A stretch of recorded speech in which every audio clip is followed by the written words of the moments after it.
কষ্ট পাইলেন, রাগ করলেন, মাপ চাই।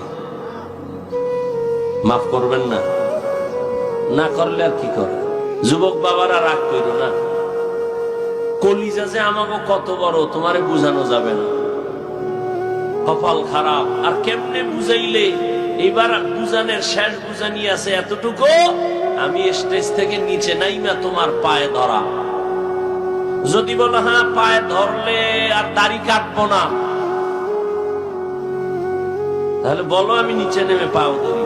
দাড়ি কাটা ছাটা দোনোটার গুনাহ সমান, কবিরা গুনাহ। যে ক্লিন করে কে ছোট করে রাখে, দোনো দলের গুনাহ কি বলেন? দোনো দলের গুনাহ।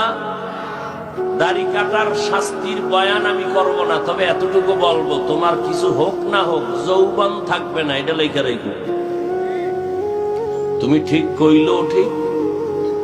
এত এত হালকা মনে করে না যে গাঞ্জা খেয়ে অজ করতে বইছি, এত হালকা মনে করে না। আমি বলে দিলাম, তোমার চ্যালেঞ্জ থাকলে তুমি সামনে দাঁড়াও, দাড়ি কাটো আর ছাটো। পরকালের ভিডাভিডি যা আছে পরে, নগদ তোমার কপাল পড়ার জন্য একটা শাস্তি শুরু। কি থাকবে না?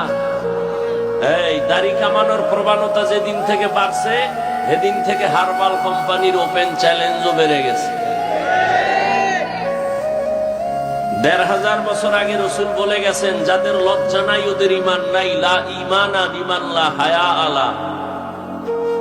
কোথায় গেছে লজ্জা? বালিশে মাথা লাগায় চিন্তা করিও।